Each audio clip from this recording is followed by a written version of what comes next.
Binisita ni Vice President Sara Duterte ang mga apektadong pamilya sa Sarangani at General Santos City kasunod ng magnitude 7.8 na lindol. Nagpadala ang Office of the Vice President ng kalusugan food trucks na namahagi ng hot meals para sa mga first responders at rescuers sa mga gumuhong gusali. Binigyan din ng rice food bags ang mga kaanak na mga nasawi sa lindol at pagkain at non-food items naman para sa mga lumikas.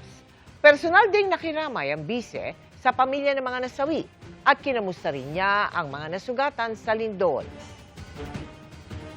Pinaabot ko din yung mensahe na hindi natin alam kung kailan mangyayari ang lindol, no?